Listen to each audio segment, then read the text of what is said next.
Before I start this episode, I just want to say a huge thank you to the Lecker Patreon supporters. Your support is crucial for the future of Lecker, and I'm so grateful. If you're interested in becoming a patron of the podcast, you can head to patreon.com/Lecker podcast. This is Lecker. I'm Lucy Dearlove.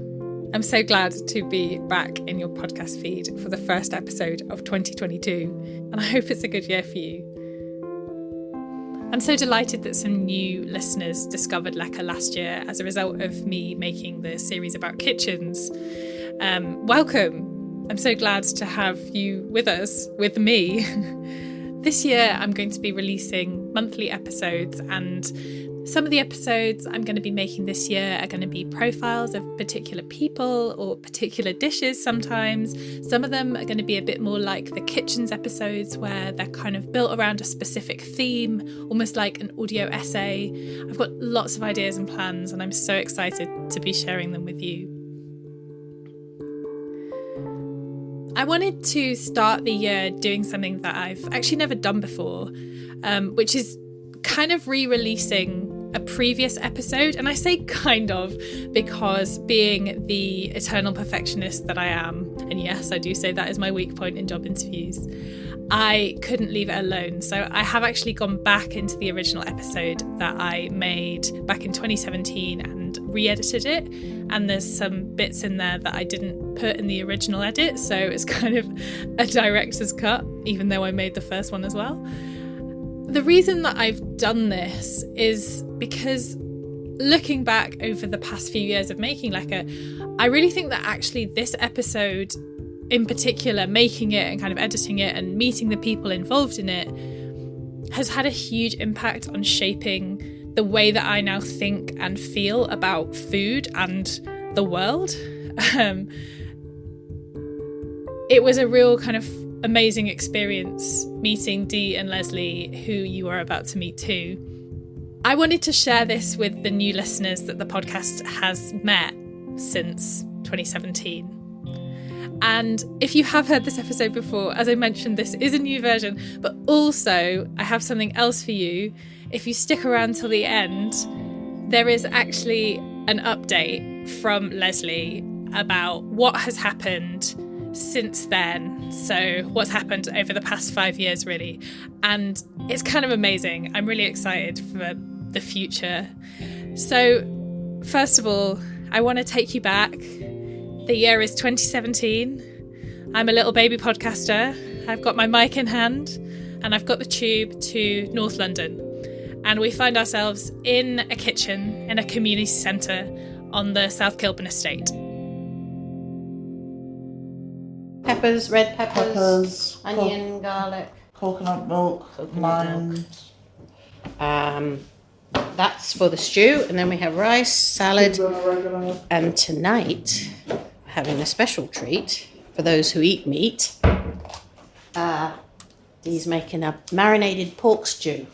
Oh wow! Yeah. Yes. We're making sort of Peruvian inspired beans. So can you tell me a bit about yourself, Leslie? Maybe you could introduce yourself. Oh, okay. My name's Leslie Barson. I've worked in this building for nearly 25 years, and we started this project. We've got a community centre project working with young people, and we started this project about nearly 3 years ago, because Dee is a wonderful cook, but it's more than food. It's about community through food. So it's all kinds of activities. So tonight we've got film night. And so we have a meal together, and then we watch film and discuss it. And then we also have a Friday night meal, which is a community meal. That's cooked by someone else, and that's become very, very popular, where we also have surplus food that people can take, which are collected, we get it delivered from a wonderful charity called City Harvest. And we also collect from 2 Marks and Spencer's, who've been very good to us. And we've also been lucky enough to get a grant. I'm not sure we're allowed to mention it. Oh, we are. Okay. Yeah. We're allowed to mention it.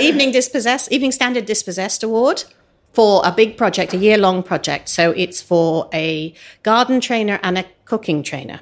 So the idea is that people who are food insecure, and we're working with North Paddington Food Bank, will be able to come here and either bring some food that they're a bit bored with, or they don't know how to cook it, because when you're given stuff, you don't always know what to do with it. So it's a drop-in. So it's very much about what the people who come need. And if they all say, look, we'd really like to know how to make bread or make our own pizzas or whatever, our cooking trainer, i.e. Dee, will be able to help them and, teach them. And she's got at her fingertips, knowledge that she can give, so that people can just ask questions immediately and get an answer for it. And also because we think gardening is very important, and that understanding the whole where food comes from is very important. So it's not just about what turns up on your plate or what's on the shelves at the supermarket, but how it's grown, how difficult it is, or how easy it is, how enjoyable it is, what hard work it is, why you need a community. And it's also very therapeutic, and there's a lot of people looking at gardening as a lessons isolation, and it's physically demanding in a way that, being at home isn't. So there's a bit of exercise, it's not tremendous exercise. And so it has a lot of benefits to it. So we feel that that's part of the project of empowering community through food. Great. And what's your background? How did you come into this? Have you always been interested in food? Well, I'm interested in food because I eat it and I like it. Yeah, exactly. I've never been a great cook, but my friend obviously is a great cook, and it's a great honor, really, to work alongside her. And I'm learning loads about cooking and about, how to make things really taste good on very little money. I mean, it's more about spices and understanding what goes with what. But also Dee, which I always say, what I love about Dee, I'm a great history buff, and she's got a knowledge of food and where it comes from and how it's traveled across the world with various, trades that have gone all over the world, and understanding that. And sometimes, you have crazy things happening, like apparently the oldest rice from West Africa is now grown in East America because it was brought over by the slaves. Wow. And it's been lost in Africa, but it's growing in what is it, in Georgia or Carolinas or something. Yeah. So the most authentic, these kind of crazy things that we have in the modern world. And how many types of rice there are, and how many varieties we're losing, and so on. And Dee's absolutely amazing and has educated me about those sorts of things. So it's a pleasure to work with her. Can you introduce yourself as well, please? Right, so my name is Dee Woods. I'm the cook at Granville Community Kitchen. I'm also the London Slow Food Ambassador 2016 and BBC Cook of the Year 2016. Hey! How did that come about, the awards? Basically from the work we've been doing here at the Granville Community Kitchen, and I think a bit of my political engagement as well, because I am involved in the slow food movement, food sovereignty movement, and with the sort of Community Food Growers Network. And we've been sort of lobbying, the GLA with an organization called Just Space, who are a network of grassroots community groups. So being sort of really involved in policy and the other direction of things, but from the ground up. So cooking up a bit of revolution, as it were. I like it. Can you tell me what, explain exactly what the slow food movement is and what the food sovereignty movement is as well? Okay. There are similarities and they do sort of cross over, but slow food is more about the enjoyment of food, the preservation of sort of food, diverse food cultures, good food for all, and, protecting the interests of producers and biodiversity. Food sovereignty, which began in the Global South, is sort of producer-led sort of movements about workers' rights, sort of agroecology, which is about sort of sustainable ways of farming and sort of catching fish and all that sort of stuff. And there's something in there about sort of consumers. I don't like the word consumers. We need to change that. We're all eaters. But, the emphasis is more on farmers and producers, and likewise sort of all the stuff around food policy from sort of international level right down to local level. But they marry. Very, It's all interconnected. Yeah, it's all interconnected. And yeah, that's okay. All right. Just checking the size of the pepper, very important. All right. And the other sort of aspect that we bring in here at Granville Community Kitchen would be social justice, because a lot of the issues aren't necessarily food issues. They're issues around class and opportunity and poverty and gender and all the other sort of isms. So that's a very important issue that we sort of work from. So, I mean, yeah, food is that sort of, for people who are into the sort of jargon, represents that sort of intersectionality. Yeah. And if we look at our food system, it's like our modern food system is based on the oppression of others and the destruction of our earth.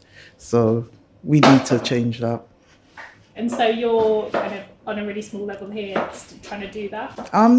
Right, because I think, eating is the most political act that anyone can do, right? The choices of where we buy our food and what type of food we buy is a political act. So it is about engaging people, breaking down all those jargon words and making people realize that, you can hold our politicians and, people in local government accountable. And sort of demand that, well, okay, we want access to better food, that we want better wages so that we can afford to buy better food. Right? So, and now that I've been appointed to the London Food Board, I'm hoping that's one of the areas that we could work on, making sort of good food accessible at a more local level. Right? And ensure that it's also culturally appropriate. So it's not always about the anti-fat thing or the anti-sugar thing. It's about creating opportunities, creating sort of community food hubs that include urban agriculture, small marketplaces, opportunities for small food producers. And, we need to celebrate our diverse food cultures that we have here in the UK. I think, and London especially, London is unique in the world. I think, right here in Brent, we have almost 400 languages spoken, right? So that's 400 different food cultures right there, right? But then you see people, and nothing's wrong with chips. I love chips, all right? But I'd prefer to see someone from that particular culture celebrating their own food before it's lost. So what can we do to get it back? I think one of the things we need to do is find sustainable ways of sourcing foods. So, like, we're cooking plantains. It's one of the cheapest foods you can buy at sort of supermarkets now, corner shops, all right? But it can't be sustainable if you're getting 3 or 4 for about £1. All right, how much is the farmer actually getting? All right, so, it's things like that we need to do. But we also need to be growing a lot more things here. So we have this herb on the windowsill. It goes by many different names. It comes from the Caribbean, all right? Supposedly originated in West Africa, but it grows wild throughout the Caribbean, parts of South America. And it grows perfectly well here. A lot of foods and herbs can be grown here and not imported, which would sort of create jobs here and sort of reduce oppression on the other side of the world. What's it called? What name does it go by? Cuban oregano. In the Southern Caribbean, it's called big leaf thyme. It is in the Arc of Taste, which is a slow food project about sort of rescuing and preserving sort of rare foods and plants and herbs. So we use it in most of our cooking. Nice. And you may take away a plant if you need to. That's what we do. We propagate them and we give it away. You sort of take cuttings from it. And yeah. Great. So Dee, can you tell me a bit about your background in food? How did you learn to cook? Like Leslie, I love food and I love to eat, but I grew up in a family of food producers, entrepreneurs. My dad is a farmer, so always grew up with around food and making food, and sort of big family occasions, we were always cooking. And that sort of just grew, and growing up in Trinidad and Tobago, which is a multicultural society, we had all these wonderful sort of food cultures. And I just took it from there. I just kept cooking and learning more, and I'm always learning. And a lot of the food that I cook here, I try to reflect the sort of cultures around here. So we've cooked food from Tonga. We're planning a Fiji evening. Yeah. So, and, you know, it's like when you cook these things, you realize how similar your cooking techniques are and your ingredients and your flavors. And, you know, it's just slight nuances. So for me, you know, food is that great uniter, you know, it brings people together. We can't really get, as Dee was saying, good food without challenging the economic system that we're in. Because we're saying by not eating sliced bread, by making your own bread, which is actually incredibly easy and very, very cheap. And you could make your own bread every day. Dee's got a fantastic recipe, which you don't even need to let rise. You just put it in the fridge and you take out a loaf size and put it in the oven. And 40 minutes later, you've got a fresh bread. You know, it's like, you know, people could learn to do that. I mean, it's a change of their routine, but it doesn't take time as you think. It takes time to change. But once you've understood it and once you've changed over to that, it's easy. And then, you know, your children see you doing that, your elders see you doing that. It just becomes part of life. Oh, what are you doing? Your bread is delicious. Oh my goodness, hot bread. You know, it's fantastic. It changes, not by itself, but through you changing your habits, you change other people. It spreads like a kind of pebble in the water. The butterfly effect. Yes, exactly. That's exactly. All right, so azuki beans, some garlic and onions, red peppers.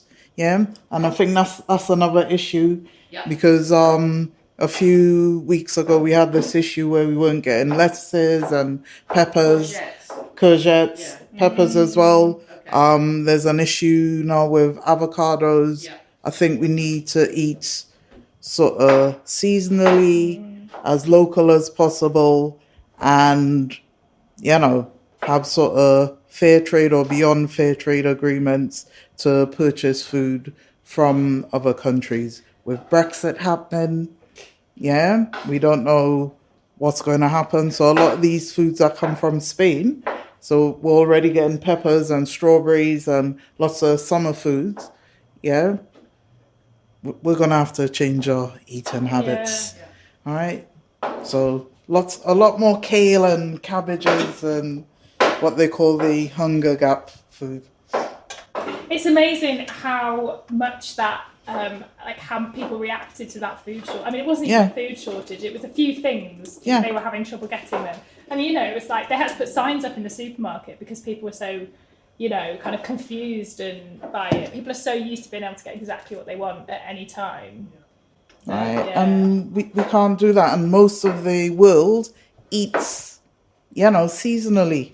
Yeah, you eat what is locally available, and then occasionally you'll have sort of the imported food. All right, so we need to change. We really do need to change. I don't know when we changed away, because when I was a child, I mean, it is a little bit ago, but not that long ago. There was no dinosaurs on the earth.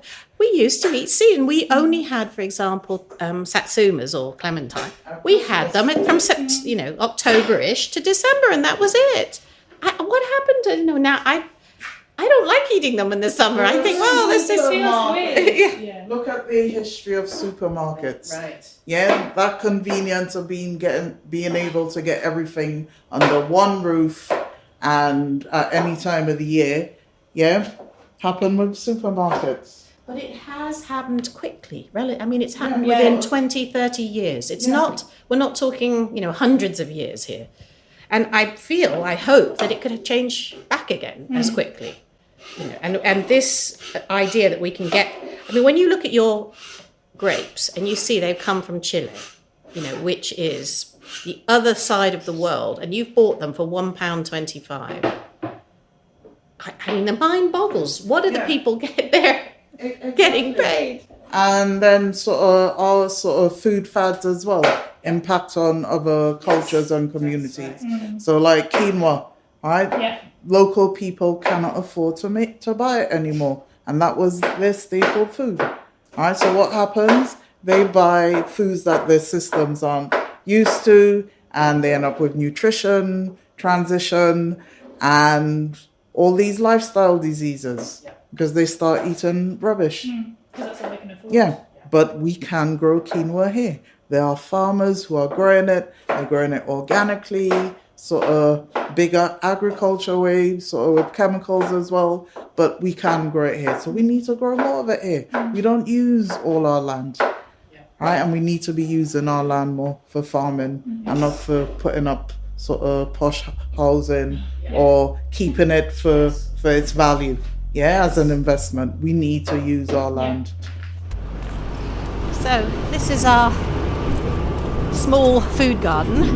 So we had, and that's the main hall in there. So we had, these are fig trees, which might have some small figs on them. There's 3 of them here, here, and here. And then this is an apple that we rescued. So we've got 3 raised beds. And then because there's going to be building works, we're using this crate idea, which means that we can move it around. We can move so this is lemon balm, chives. Everything needs watering.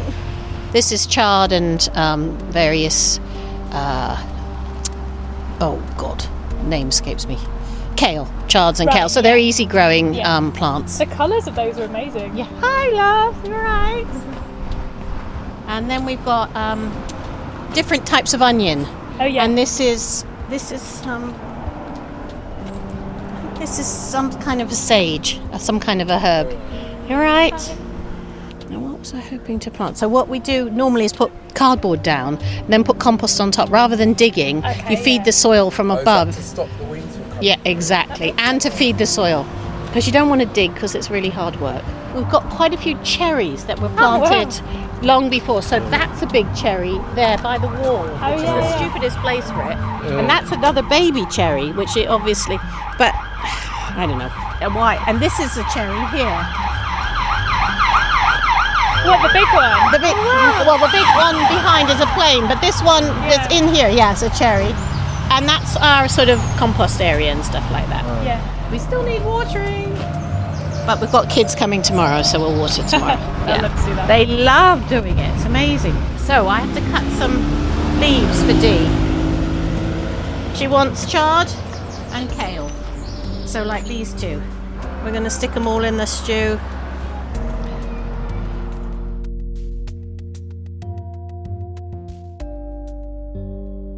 So are you just making a salad, Leslie? Yes. What have we got in there? We've got lettuce, cucumber, tomatoes and spring onions. And usually we do, I'm not sure what we're doing tonight, but usually we just do a lemon dressing and salt. And are we doing anything else in the salad? Probably a lime dressing. Lime dressing, because we're Peruvian. Of course. So we're a bit... and then we have rice as well, and... Not quinoa, because we can't afford locally grown quinoa. No. So everything you buy is ethically sourced? And ethically sourced. We grow some. We're trying to encourage the development of more food projects in West London. Right, you get loads in South London, East London, North London, but they're few and far between in West London. And this Why is that? I don't know. And we have a lot of land in West London, especially on the outer boroughs. So that's something we're hoping to be developing more.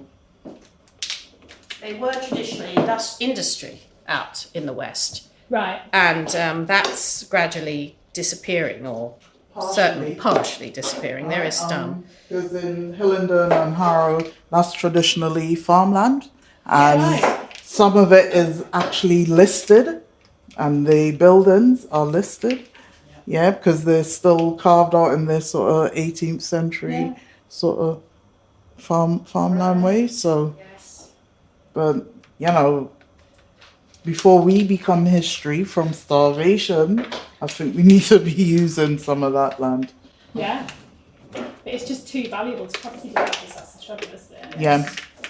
And Heathrow Airport. Oh, of course. Which is a big issue out west, yes. So there used to be lots of market gardens all around where Heathrow is. Yeah. And we were just out there on the weekend, and there was an older man telling me that when he was a boy, they were strawberry fields as far as the eye could see. And they were, you know, people would worked as labourers on the farm and would be picking strawberries. So he remembers the year. So, you know, sort of May, June, July-ish, picking strawberries, and then you go into salads, and then so there was a rotation of the year's crops feeding London, or some of London, not the whole of London, because I think there were pockets like this all over London. Kent obviously was a bread basket, or the food basket as well. Farmland. Yes, here was farmland up until the 1880s, which isn't that long ago, 120 years or so. And you can see on the map, we've got maps outside of the growth of the development of housing. And Queen's Park was actually an agricultural show. That's what saved it. So all the, the cattle were brought up there, and horses and things. And so, and you can see that marked on the map. And I'm sure that's why it's stayed a park. But out by Heathrow is much more recently was food growing. And there's still farms out there. Yeah, I've taken a walk in this. Small sort of market gardens, but very, very small. Yeah. So what's this area like now? The immediate area is called South Kilburn Estate, and it's been regenerated practically constantly since 1959. After the war, and even before the war, it was Victorian slums. So, people came in. This building was built to do good for the poor of Kilburn, for example, by the St. John's Presbyterian Church in St. John's Wood. So this was a poor area, and the pictures that you see are awful. There was real slums. So in the 50s, what they decided to do, bless their hearts, was tear it all down, for which I can never forgive them, rather than doing it up and making it into nice flats. But never mind. It's all, a lot of the buildings you'll see are from that time, the late 50s, early 60s. And then it's constantly, because it's had lots and lots of social problems which were not dealt with. Since then, it's been, there's a lot of high unemployment, low educational attainment levels, a lot of youth problems, just everything that you would expect in an inner city. And now we're going through a period of intense regeneration, which means that the people who live here are being moved around, the older residents, the long-term residents, and their houses are being torn down, and twice as many houses are being put back, and the twice as many again are all luxury flats. So you've got this crazy situation where you've got the old council tenants in blocks, and next to them are people who've paid 500,000 for a one-bedroom flat and up. When I was walking here, but so it's crazy. So you have the very needy and the very wealthy, and they don't talk to each other much. And this building is one of the oldest, well, it's a community centre in the area, and the next door as well, the Carlton Centre, are somewhat under threat as well. I think the council realises they need some community space, but they'd like to build some housing on this site. And we're arguing that if you're putting twice as many people into a very dense, small area of London, you need twice as much community space, I think, because you need this to work somehow. And the people need to meet each other somewhere. So houses are now built. They used to be built. Most of the blocks here have some kind of tenant hall or community space. They're now built without those. So there's nowhere to meet anybody. There's nowhere to discuss problems. There's nowhere to have a lunch or a supper or a film night to get to know your neighbor, so that when they make a lot of noise, you think, oh, it's okay because it's only Joan and she needs to shout at certain times or whatever, or that's the lovely little girl, Sure. You need those spaces to understand each other and to develop relationships. Otherwise, you're just those people over there. Yeah, I don't like them. I don't know them. They eat funny food. They wear funny clothes. So we are in a constant, continual struggle here. We're still here. That's the good news. But we can't let the guard down. We're not safe. Yeah. So but Dee and I are determined. We've got very sharp elbows to keep as much community space as possible, and to keep these centres for the community of South Kilburn.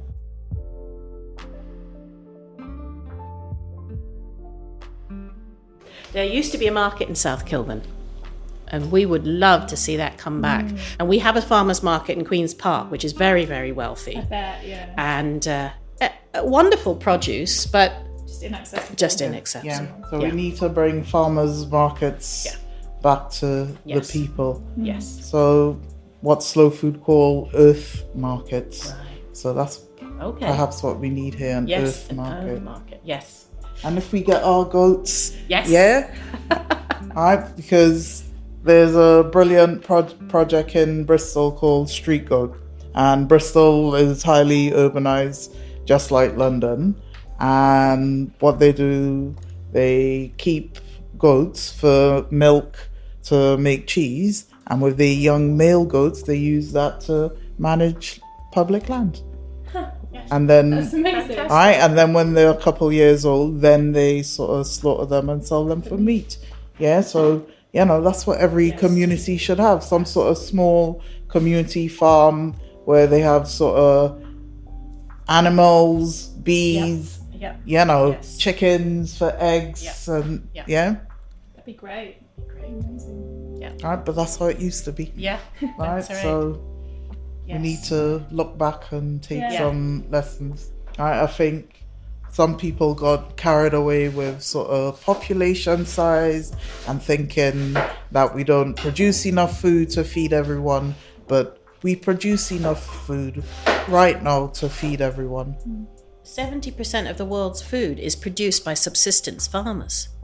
It's not produced by massive monocropping. Yeah. And this is such a dicey road to go down, because one little disease and oops, that's it. The whole, whereas... That's happening with coffee right now. That's happening with this variety of bananas right now. Yeah, because of that monocropping. So we do need to go back to those traditional ways of sort of doing coffee and bananas within a sort of forest system and small scale. And that might mean, we don't have as much coffee here in the West, but we have better coffee, and we're supporting farmers and the sort of countries by pay the prices that it Yeah. costs. That is good for us, actually. Exactly. We overeat. Yeah. So And we eat we're stuffed and there's a brilliant book by Raj Patel, sort of Stuffed and Starved. Yeah, so us in West, we're stuffed and we're malnutritioned. Because we're not eating right types of food. Whereas in sort of global South, people are eating a lot less. Some people are starving, but I think it's 7 out of the 10 best diets in the world are in Africa. All right, because it's a lot less food. It isn't all this rubbish. They eat seasonally. Yeah, a lot less meat. So, yeah. We're not islands. We can't be self-sufficient. Yeah. And I think this is another myth that to be ecological, you need to be able to grow and produce everything yourself. No, we need community. We need, you're good at courgettes, I'm really good at cabbage or whatever, and we swap, or the ground that I'm working on is, Makes so much sense. Exactly. So we need a different relationship to our products.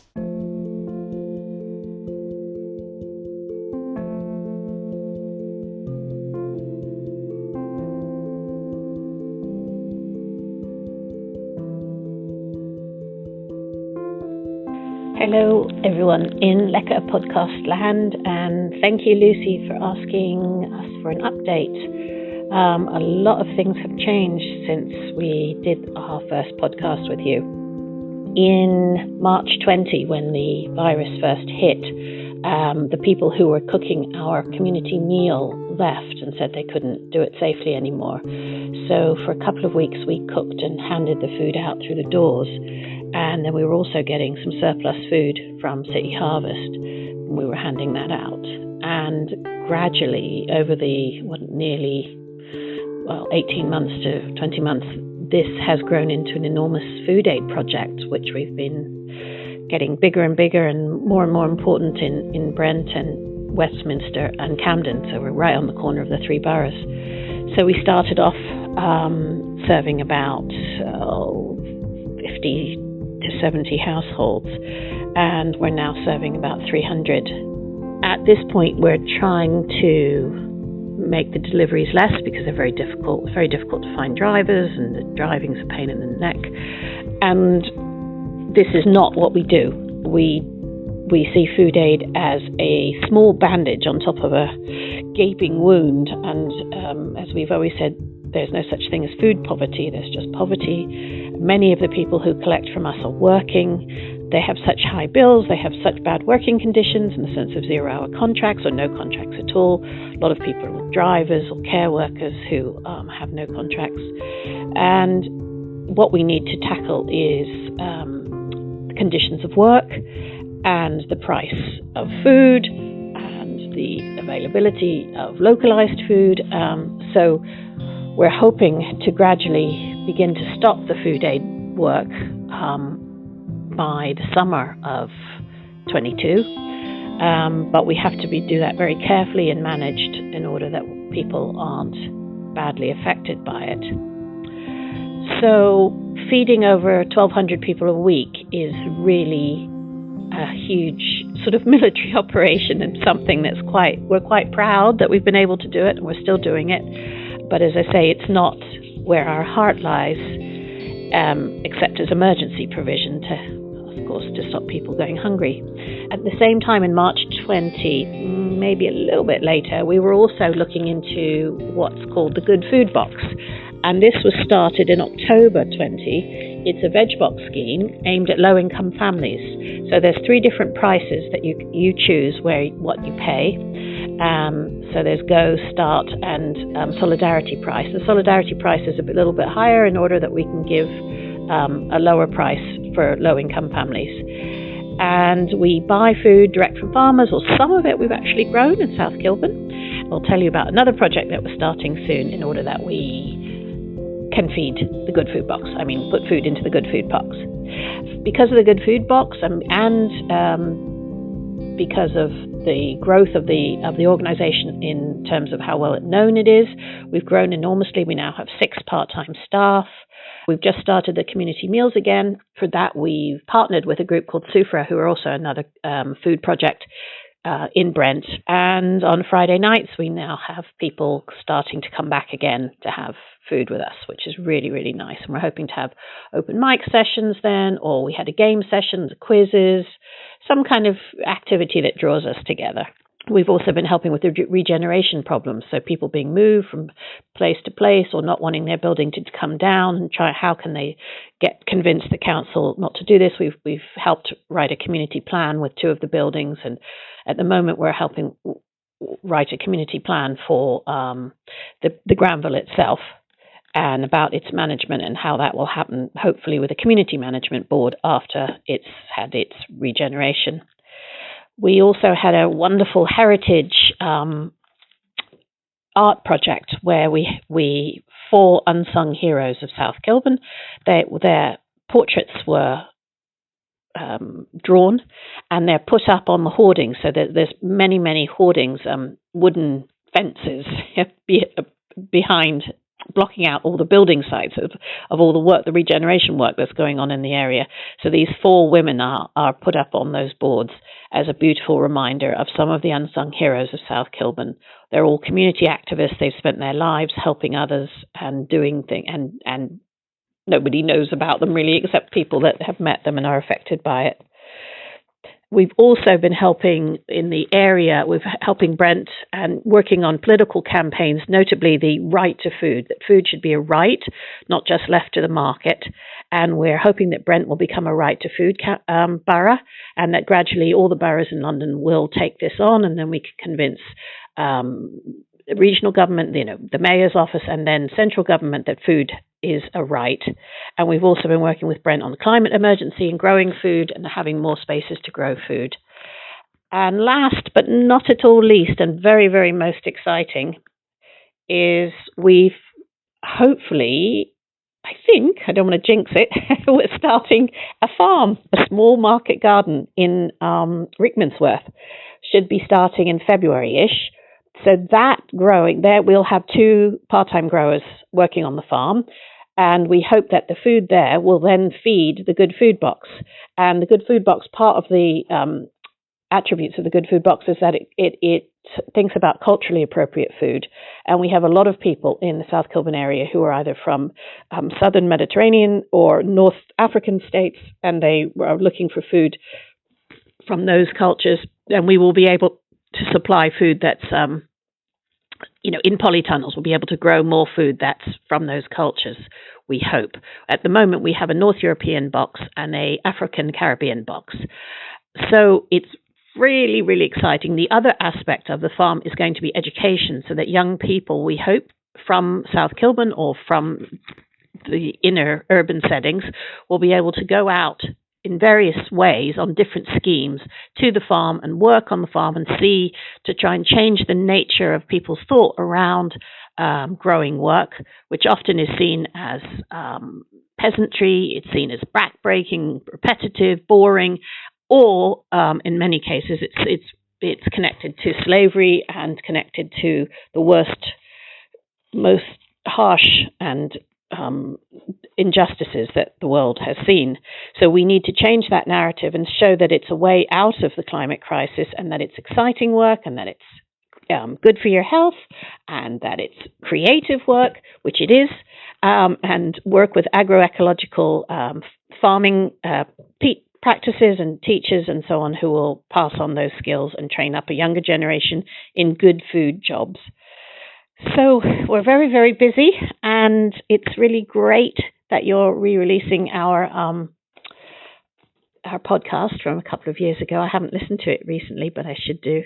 And thank you very much for your continued interest in us, and we hope to speak together soon. Thanks very much. Bye.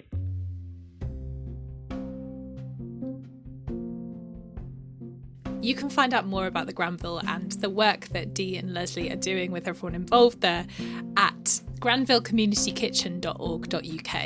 I'm so excited about the farm and the Good Food Box project that they do. It's brilliant.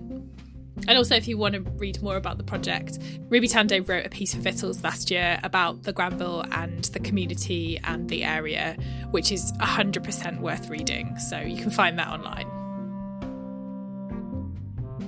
Thanks for joining me for the first episode of Lecker of 2022. I will be back next month with a brand new episode, not a re-edit this time, I promise. But I hope you enjoyed this little step back in time and also look to the future. If you're a fan of Lecker, here's 3 ways that you can support. You can tell your friends, you can tweet about us, you can post us on Instagram stories, you can do a TikTok about how much you love the podcast, @Lecker Podcast. Number 2, You can leave a rating or a review for the podcast wherever you listen. Apple Podcasts lets you leave a written review or just do a star rating. Spotify also now lets you do a star rating. I'd be hugely grateful if you could rate us 5 stars if you've enjoyed listening. It really helps kind of bump the podcast up in their algorithms so more people discover it via recommendations and playlists and all that sort of thing. It does really help. There's a reason why every podcast asks you to do it. It really helps. Number 3, as I mentioned at the top of the show, if you're in a position to offer financial support to Lecker, I would be unbelievably grateful. You can do that monthly at patreon.com/LeckerPodcast. I'm just asking for £3 a month. That will help me cover production costs and kind of plan for the future of what is coming next for Lecker. And you can also make a one-off donation via coffee. Best way to do that is go to the Lecker Podcast homepage, leckerpodcast.com, and scroll down and you'll find a button to donate there if you'd rather do a one-off. No pressure to do any of those, but I would be really grateful. All right, I'll be back next month. Thanks for listening.